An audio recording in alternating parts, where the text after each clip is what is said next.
My husband did not look at me when his sister begged for rent money on speakerphone. That was the first thing I noticed. Not the crying, not my mother-in-law whispering in the background that Harold had missed another dose because the pharmacy would not release his heart medication without payment. Not even the way my own name came out of Denise's mouth like a prayer. Please, Claire, please do not do this to us. I stood in my kitchen in wool socks, one hand on the counter, the other holding my phone out like it weighed more than it should. My coffee had gone cold beside the sink. The dishwasher hummed. The late afternoon light coming through the window made everything look softer than it was. Evan stood by the refrigerator in his office clothes, one hand on his hip, the other pressed over his mouth. For once he had nothing to say, and that was almost funny to me. Almost. Because 4 weeks earlier, he had plenty to say.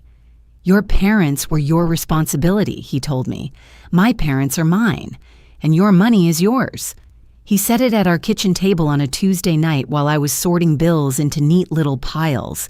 Electric, insurance, property tax, the $5,000 transfer I had been quietly sending every month to keep his parents housed, medicated, and his sister from falling apart again.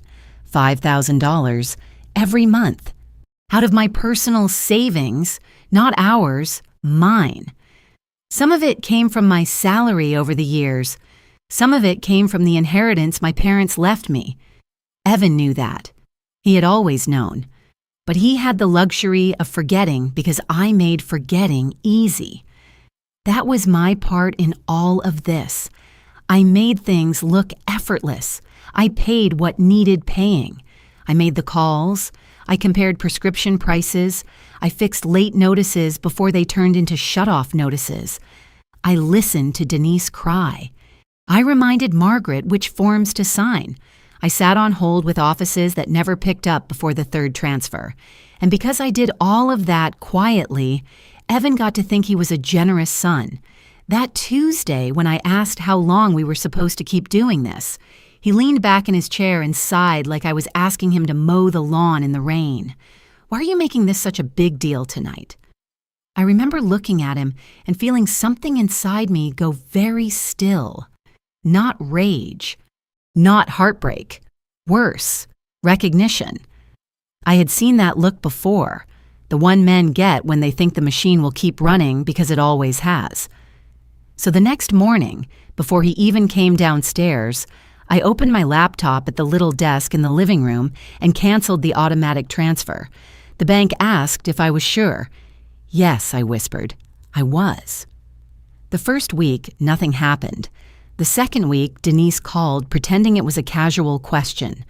Hey, just checking. Did something change this month? I dried my hands on a dish towel and stared out at the backyard while she spoke. You should ask Evan, I said. Silence. Then, oh, okay. By the third week, the messages stopped sounding casual. The pharmacy is holding Dad's prescription. Mom is panicking. We got a late notice. For the first time in our marriage, those calls started going to my husband instead of through me. He hated that. He would come home tight in the face, toss his keys harder than usual, and say things like, "Why did you not tell me it was this bad?" And every time I gave him the same answer. It has always been this bad. You just did not have to feel it. He did not like that answer either. But truth has a way of sounding rude when someone has been comfortably blind. Now here we were. Denise was crying. Margaret was shaking. And Harold, who had never once asked me for a thing directly, was somewhere in the background being spoken about like a bill coming due. I watched my husband finally step into the mess he had called his. Evan cleared his throat. I thought things were still being handled, he said. I closed my eyes for 1 second. There it was. That sentence. That whole marriage packed into 8 words. Still being handled. By whom, exactly? Denise caught it too. Her voice sharpened immediately. What do you mean you thought you said you were taking care of it? Evan looked at me then. Really looked at me. Not annoyed, not dismissive. Lost. His mother came on, voice thin and frightened. Evan, we trusted you." That landed. I saw it happen in real time. His shoulders dropped. His face changed. Some old comfortable story inside him cracked right down the middle. And I did not save him. That was the part people always judge women for. The moment we stop cushioning a grown man from the impact of his own choices. He swallowed hard. "Okay," he said quietly. "Okay, I hear you." The call dragged on another 10 minutes. Numbers, excuses, panic, deadlines. Denise kept pressing. Margaret kept trembling. Evan kept trying to sound like he had a plan. He did not. When he finally hung up, the kitchen went silent except for the refrigerator motor kicking on. He stared at the phone in his hand, then at me. "Why did you not tell me you were going to stop? I let that sit between us for a second." "Because you told me to," I said. His face tightened. "That is not what I meant." "Then what did you mean, Evan?" He opened his mouth, closed it, looked at the floor. And for the first time in 29 years of marriage, I did not rush in to help him find the words.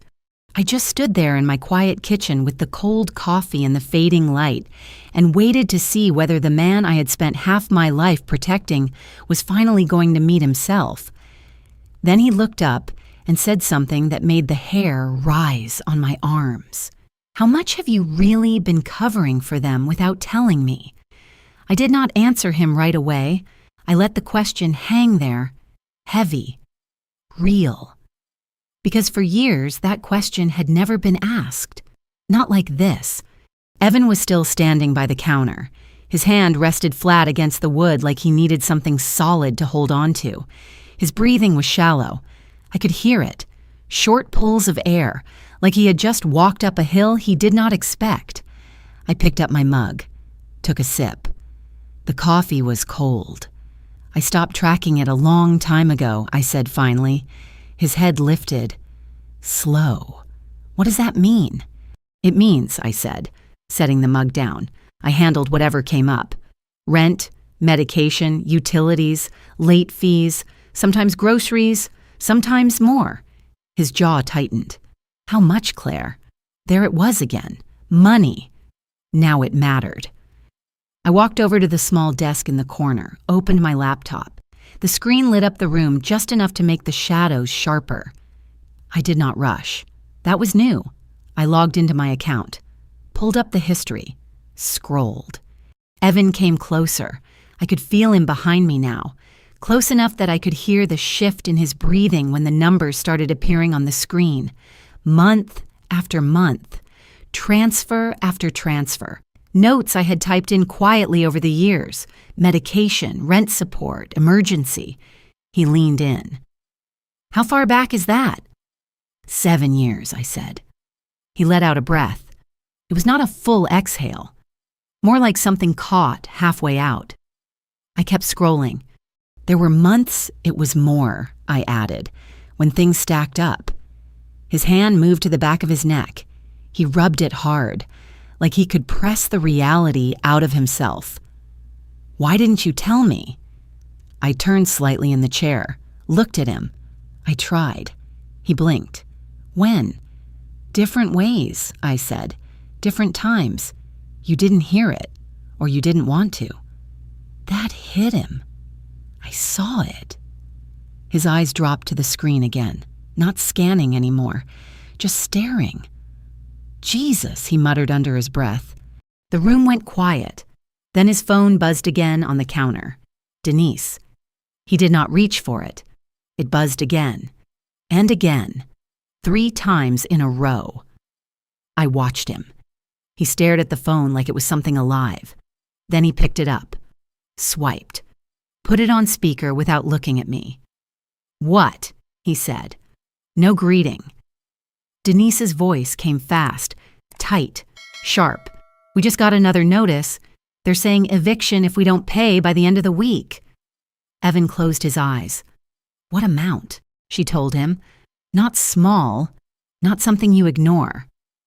He pressed his fingers into his forehead. "I don't have that sitting around," he said. Silence on the other end. then Margaret's voice. Softer, fragile. You always did before. That one landed harder than anything else. I saw it in his shoulders, the way they dipped, because that sentence carried years of assumption, years of me. Evan looked at me again, different this time. Not lost, not defensive, searching, and maybe a little afraid of what he was starting to understand. "I'll figure something out," he said into the phone, but his voice was different now, slower, heavier, not automatic.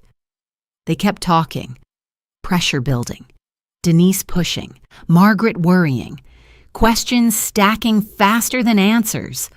I stepped away from the desk, gave him space, not to escape, just to stand in it. I moved to the sink, turned the faucet on.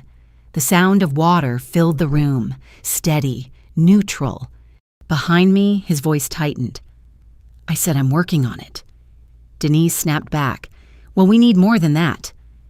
I dried my hands slowly, one finger at a time, buying seconds, because something important was happening, not out loud, inside him. The call ended abruptly. He stood there with the phone still in his hand, not moving. Then he set it down, very carefully, like it might break. "How did it get this bad?" he asked. I turned off the water. "It didn't get this bad," I said. "It's been this bad." He shook his head. No, I would have known." I looked at him. "You didn't know because you didn't have to." Silence. That silence felt different. Not tense, not sharp, clear. He walked to the table, sat down slowly.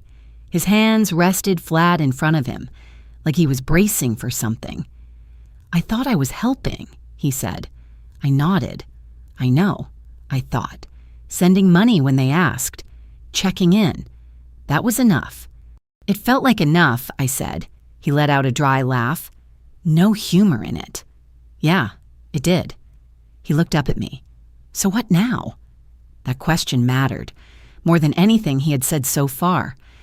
I pulled out the chair across from him. Sat down. "We start with the truth," I said. He held my gaze.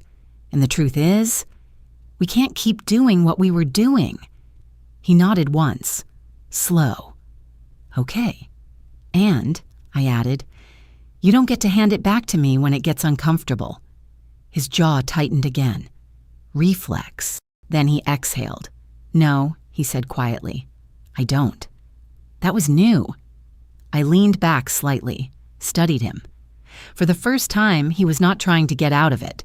He was sitting in it. And that changed everything. His phone lit up again. "Denise."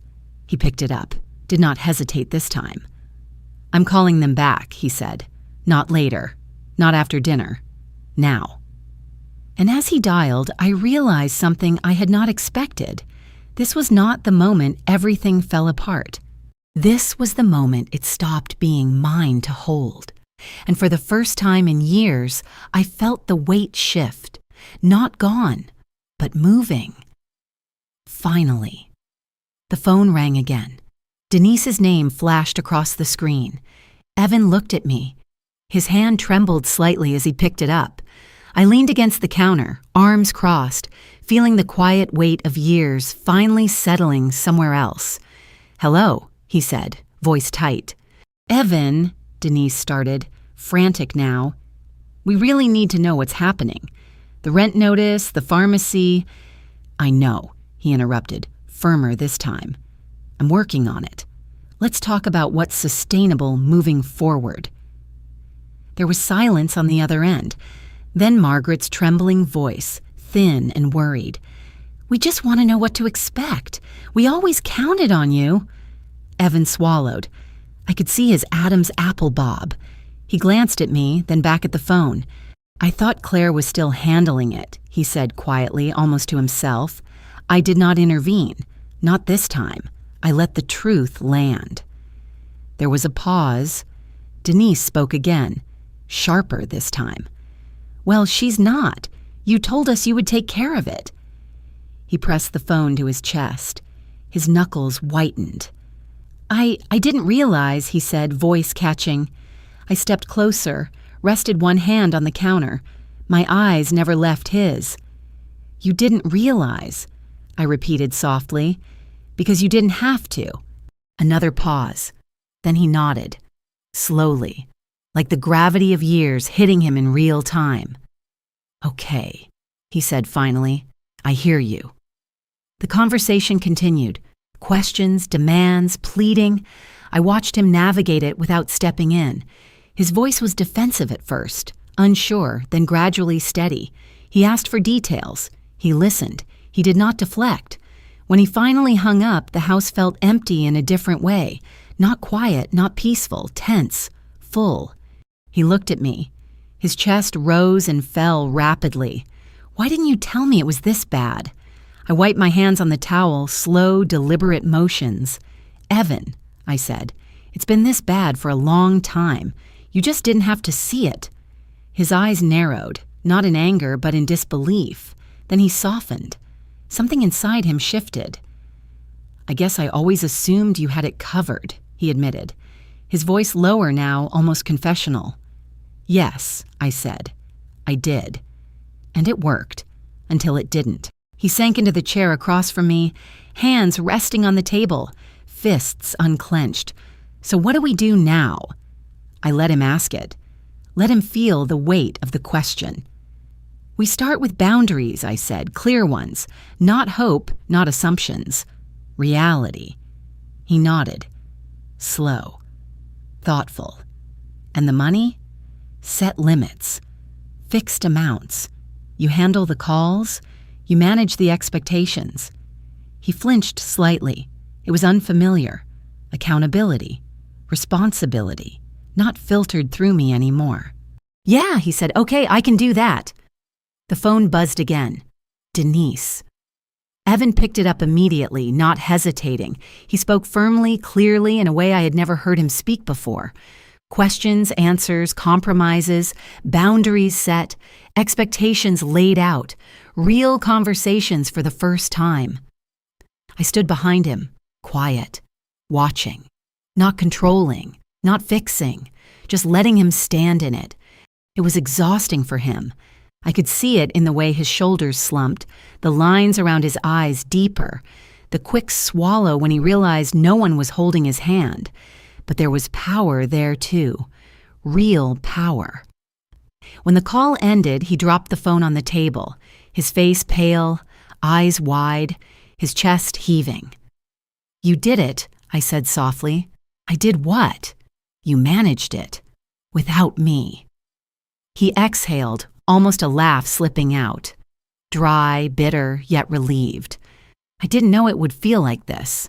I leaned on the counter, arms crossed again.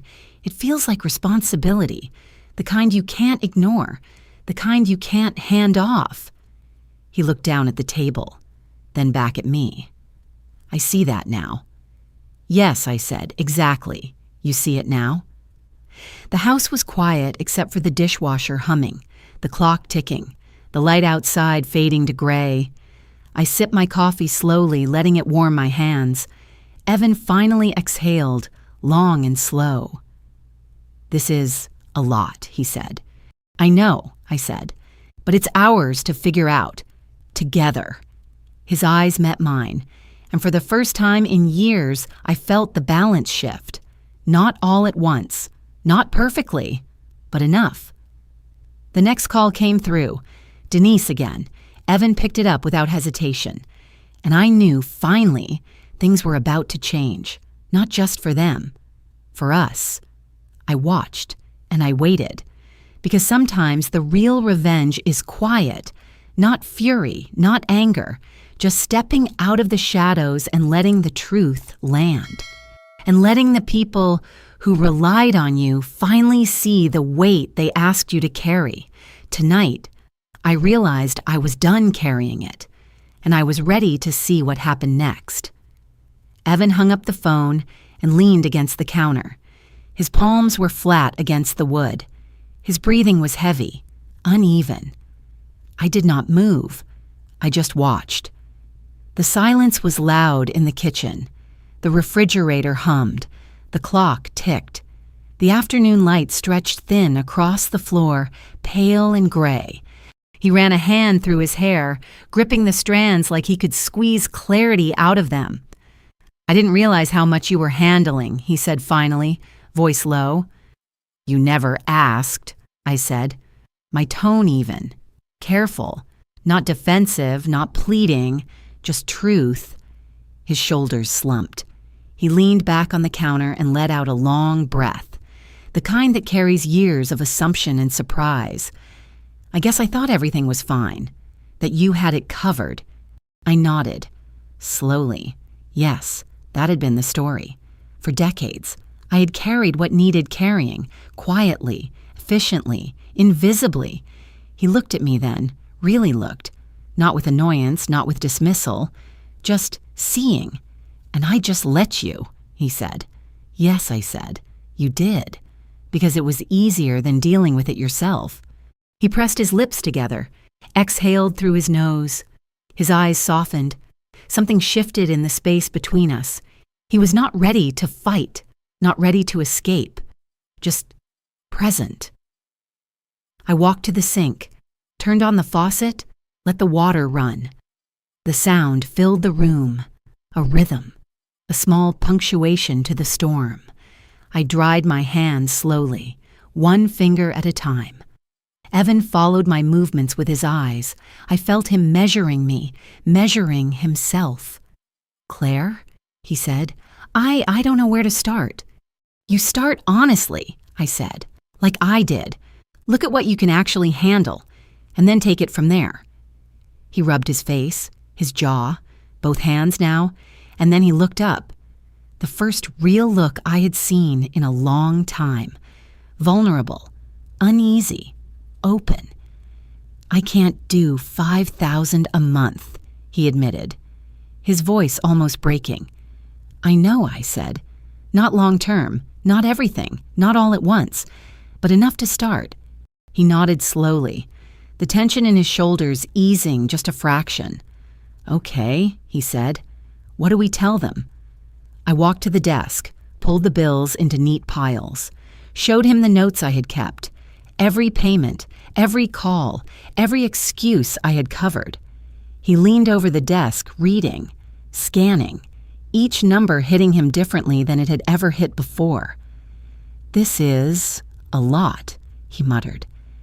"Yes," I said, "it is." He sat back, breathing deep now, eyes on me. "I didn't understand," he said quietly. "Not really, I didn't realize." "You didn't have to," I said, "not until now."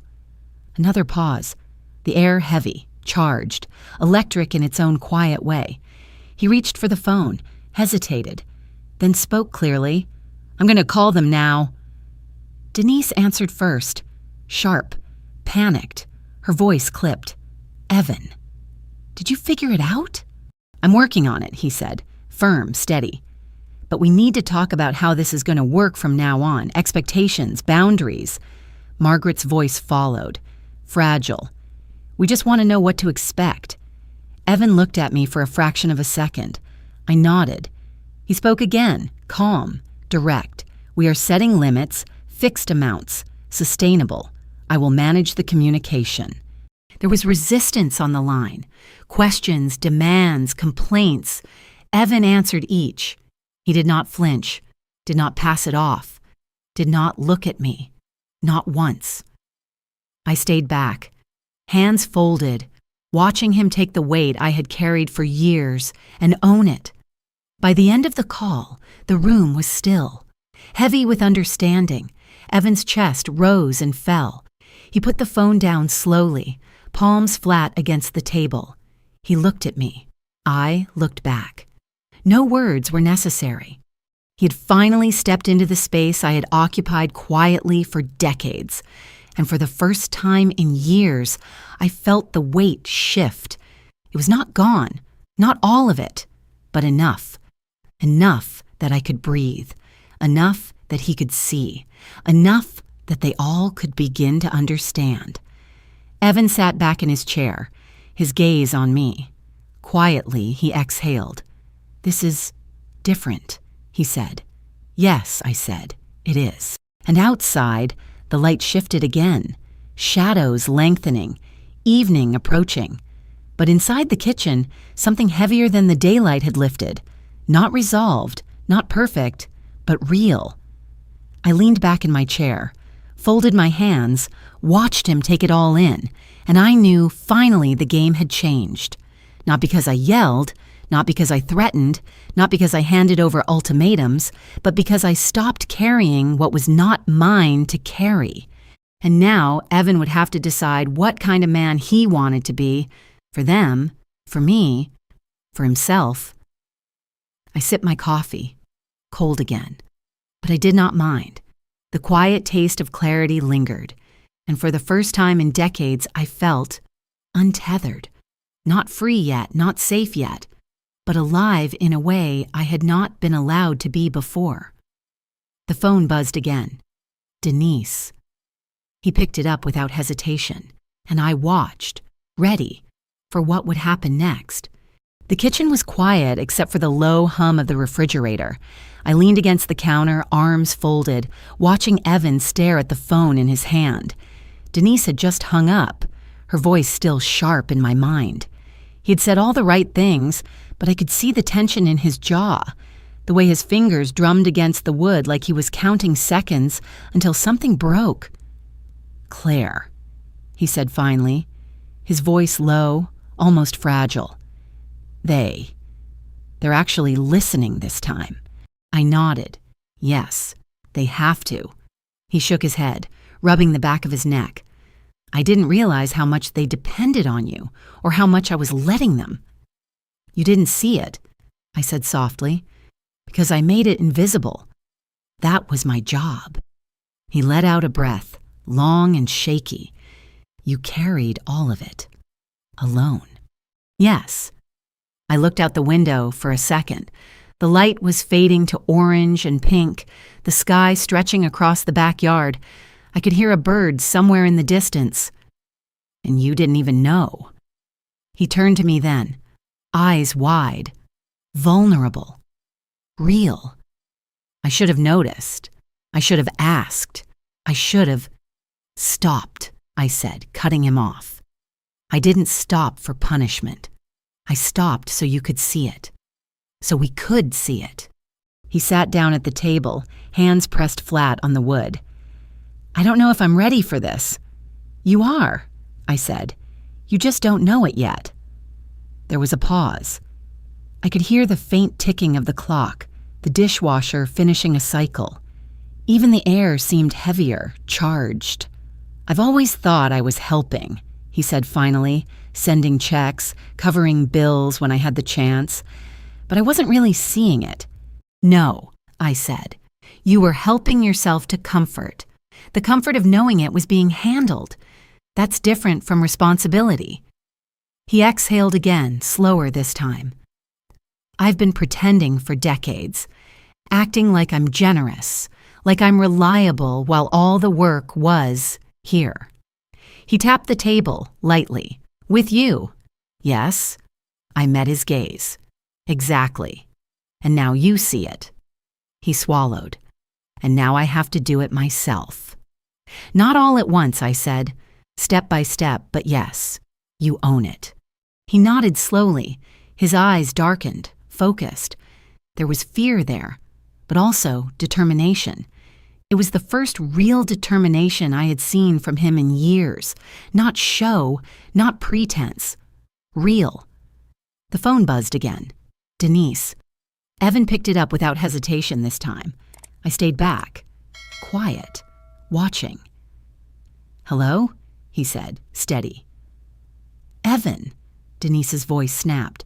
"The rent notice, the pharmacy, what's happening? Why did the transfer not go through?" "I've made some changes," he said calmly. "We are setting clear limits now. Fixed amounts, sustainable. I am managing the communication.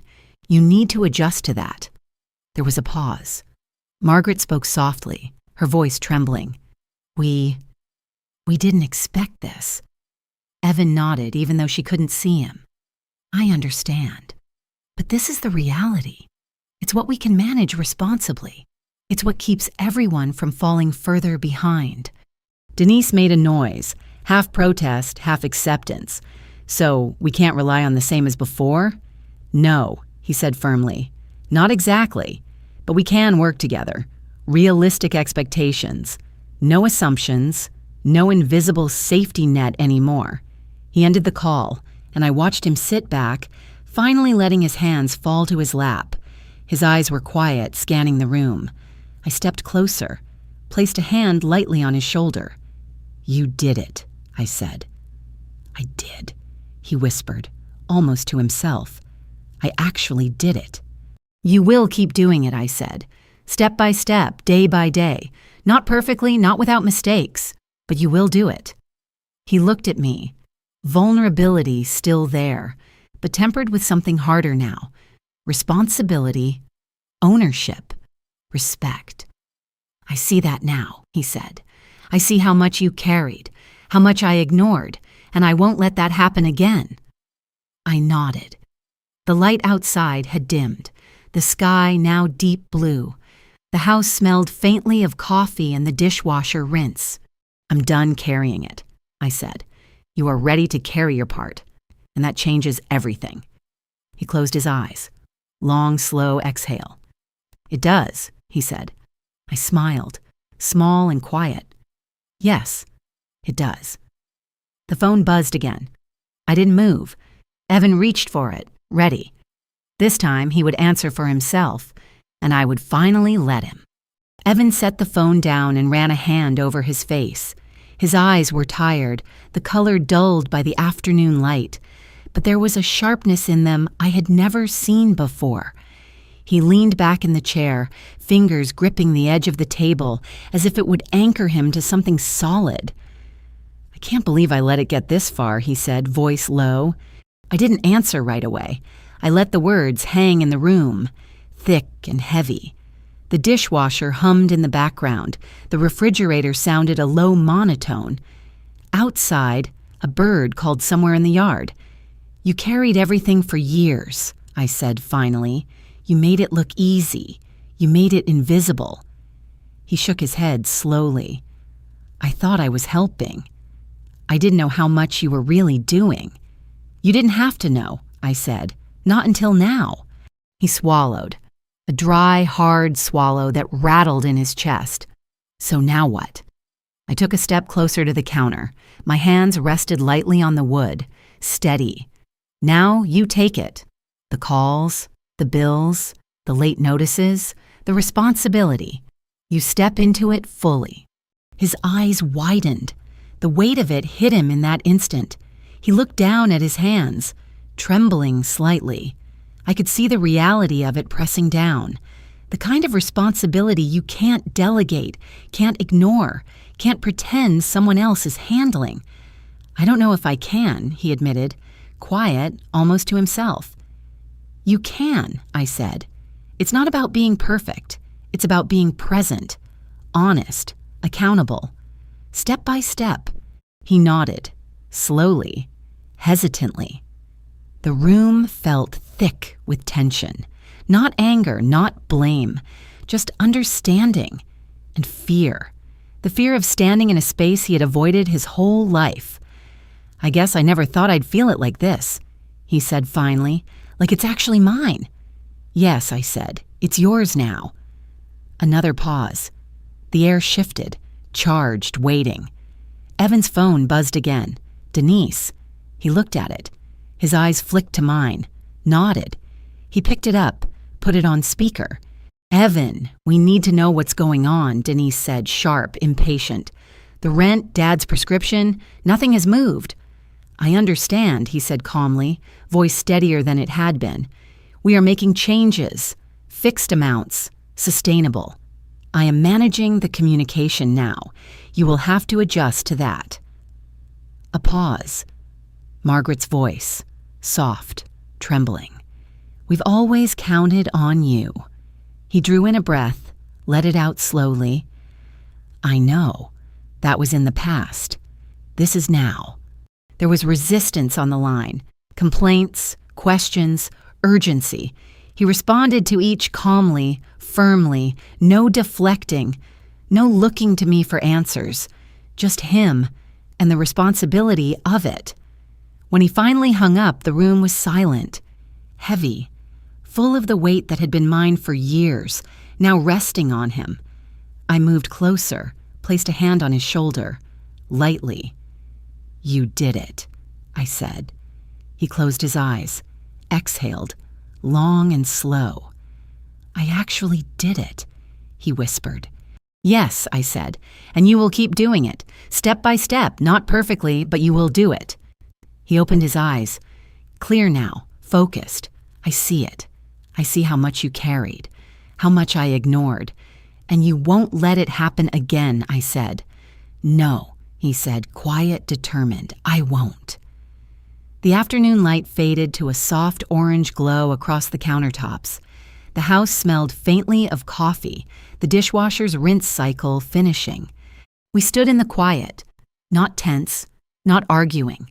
Just the two of us, present, aware, acknowledging years of imbalance and the start of something different. "I'm done carrying it," I said. "You are ready to carry your part, and that changes everything." He nodded, eyes softening, his chest relaxed. "It does," he said. The phone buzzed again. Denise. He picked it up immediately. No hesitation. No looking to me, just him. Taking it. Owning it.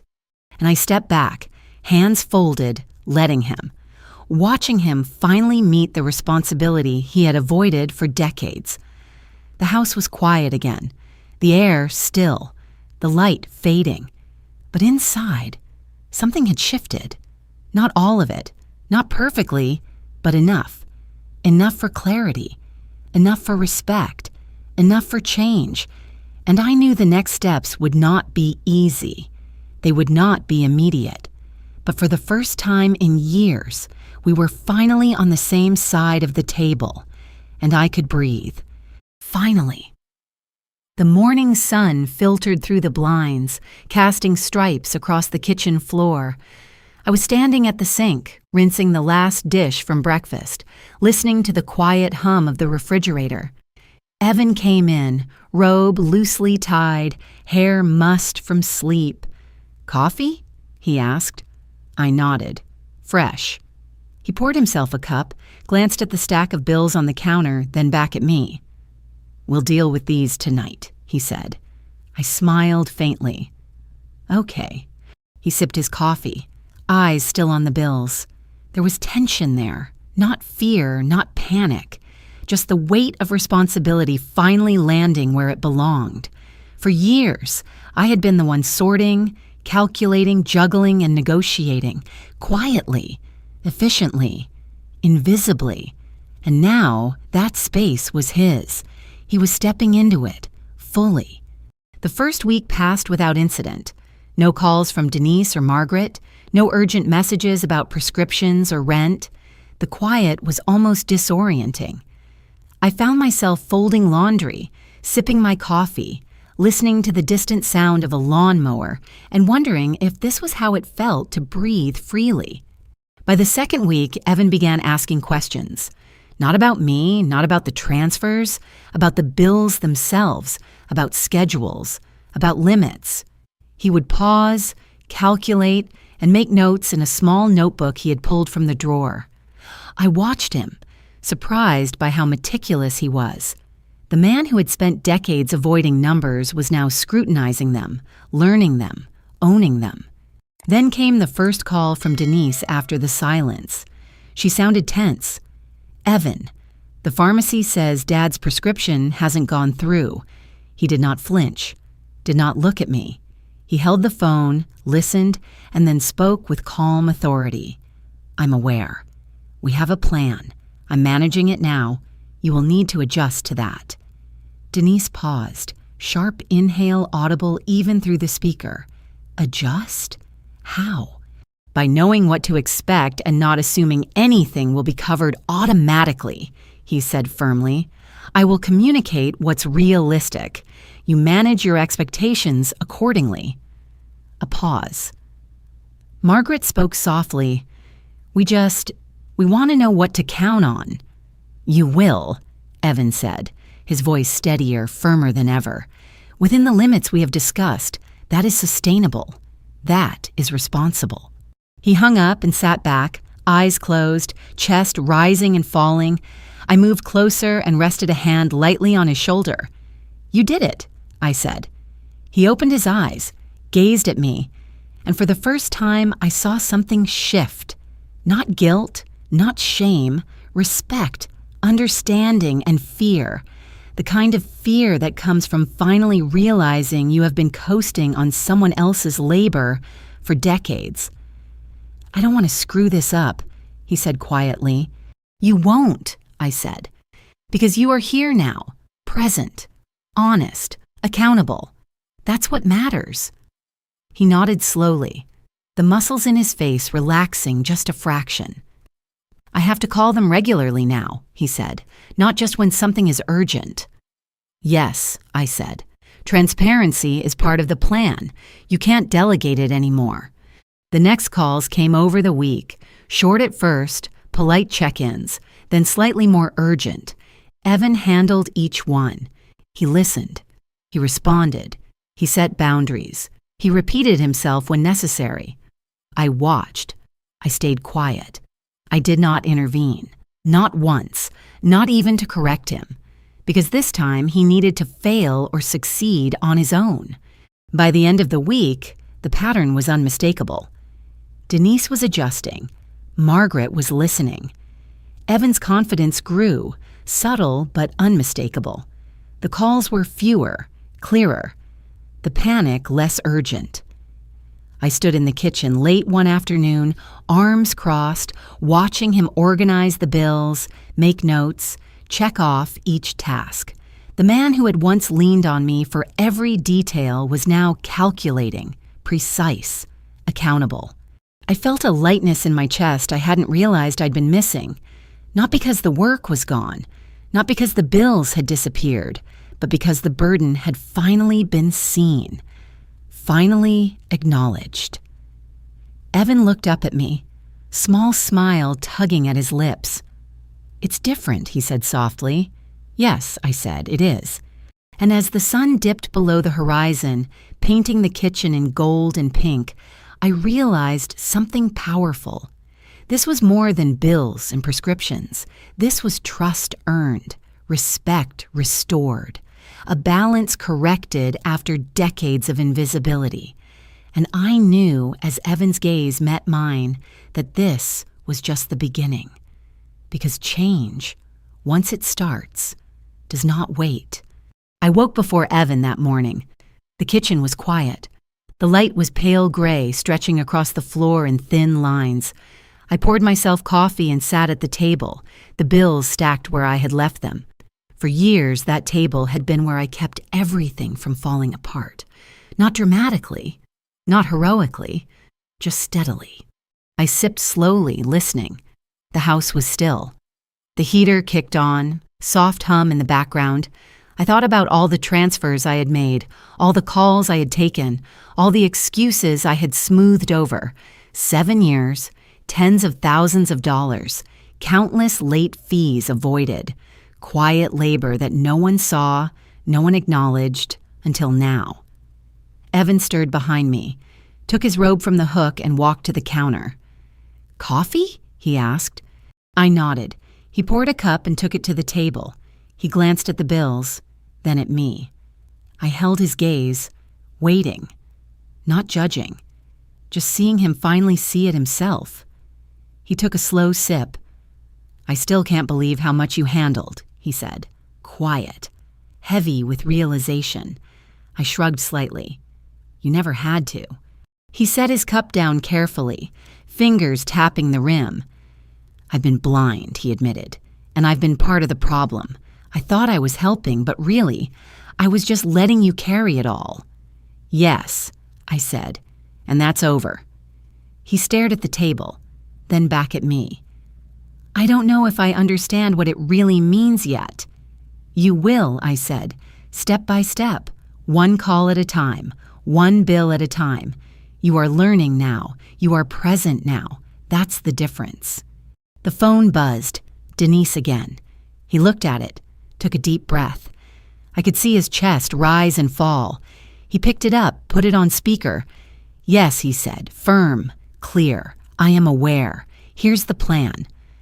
I leaned back in my chair, watching, not interfering, not rescuing, not making it easy this time. The calls came in waves. Denise, Margaret, questions, complaints, urgency. Evan answered each, set boundaries, repeated himself when necessary. The weeks stretched on like that. Evan checking balances, making notes, calling pharmacies, confirming rent, listening, responding. Not perfectly, not without pause or hesitation, but with attention, with accountability. I noticed small things.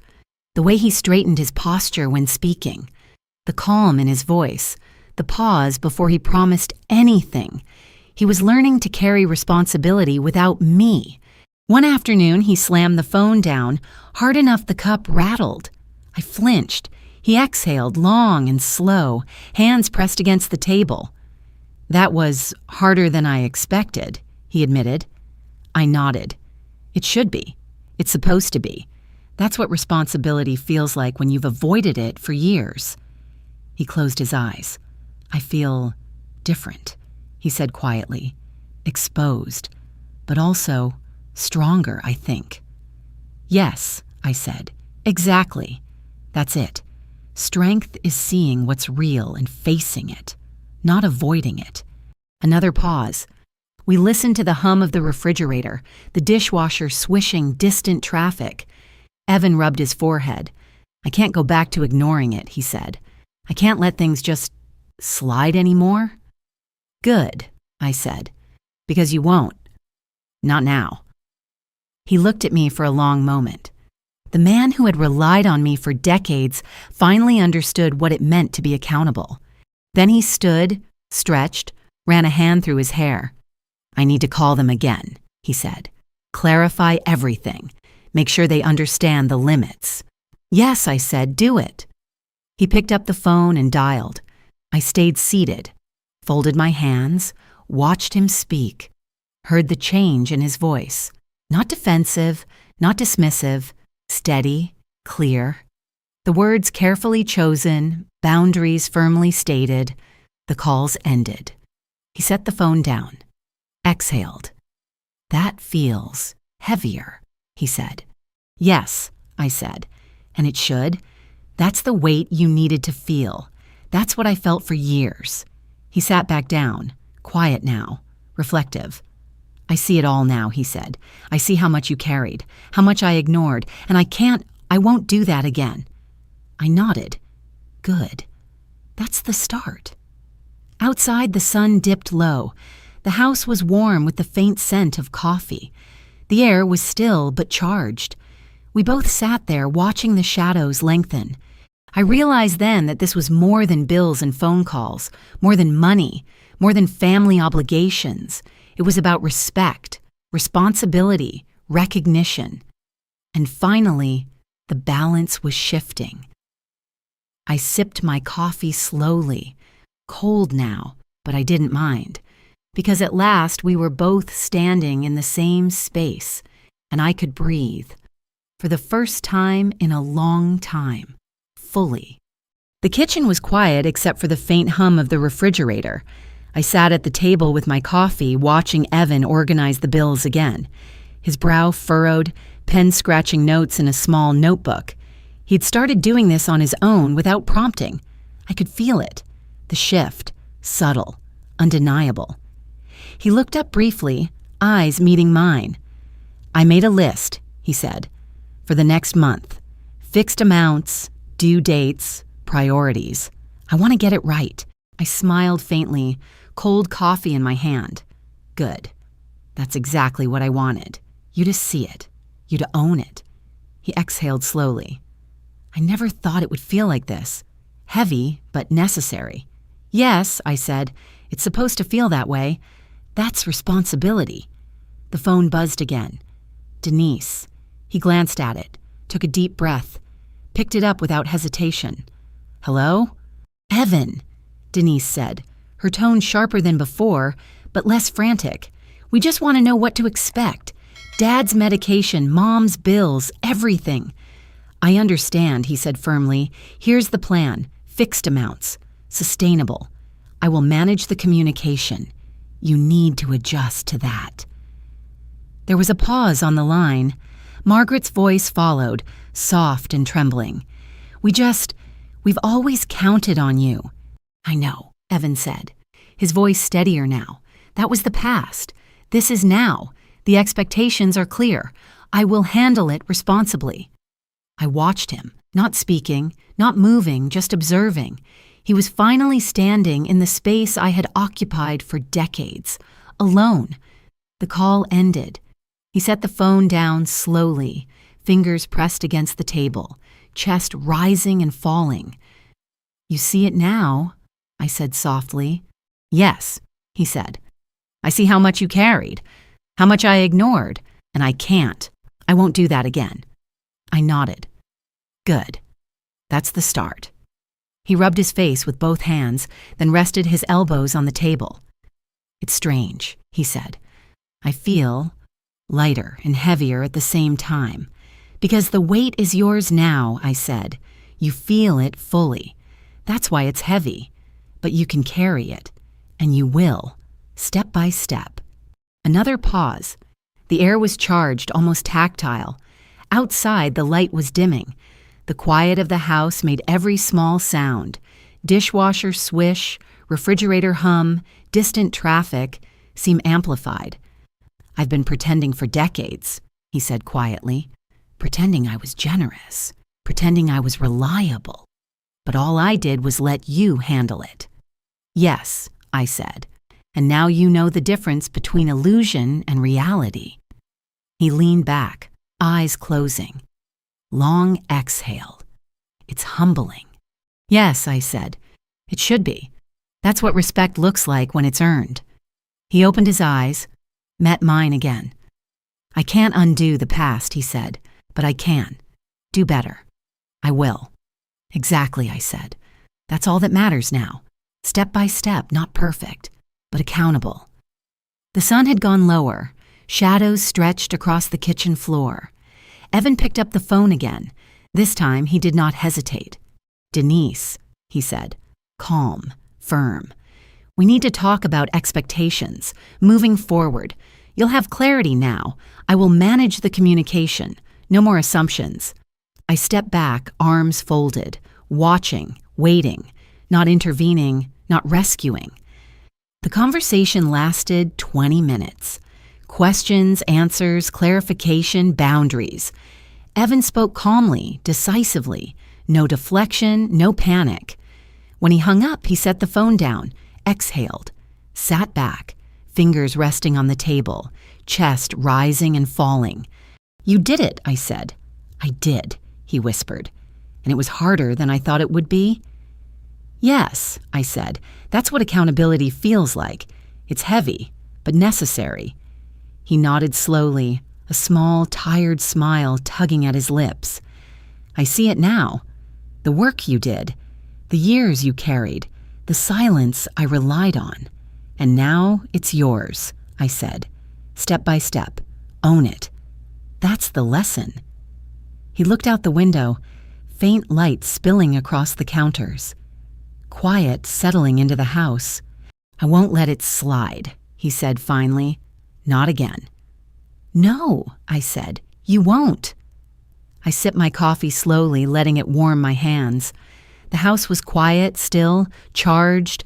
The weight shifted. Balance began to return. And for the first time in years, I felt untethered. Not free yet, not resolved yet, but alive, fully. And I knew the final step was coming. The step where Evan would have to act without me, without the safety net I had provided for decades. And I was ready to see it happen. The morning light was soft and pale when I woke. I stayed in bed a moment, listening to Evan's even breathing beside me. The house was quiet, except for the faint hum of the heater. I slid out of bed slowly, careful not to wake him, and went to the kitchen. I poured coffee into my favorite mug and carried it to the table. The bills were stacked neatly where I had left them. For years, that table had been my command center, where I kept everything from tipping over. Today, I looked at it and felt a strange lightness. Evan came into the kitchen a few minutes later, robe loosely tied, hair mussed.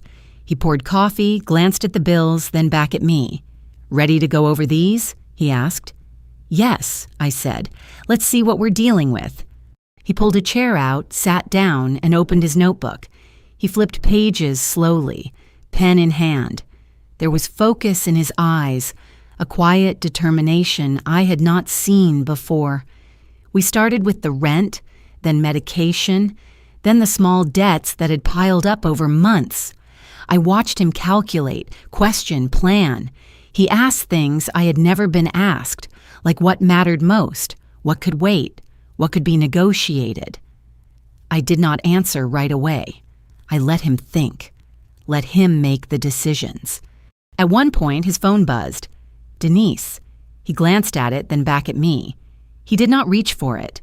I leaned slightly against the counter, hands folded, watching him, not rushing, not rescuing. Finally, he picked it up, placed it on speaker. "Denise," he said calmly, "we need to talk about the plan, expectations, limits. What is realistic?" Her voice was sharp, almost defensive. "We just want to know what to expect. Dad's prescription, Mom's bills, the rent." "I understand," Evan said firmly. "We have set limits, fixed amounts, sustainable. I am managing it now. You will have clarity. You will have transparency. You will know what to count on and what you cannot assume." There was a pause. Margaret's voice followed, soft and trembling. "We've always counted on you." "I know," he said, steady. "That was the past. This is now. Responsibility has shifted. I am accountable. Not Claire, not anyone else. Me." The tension was thick.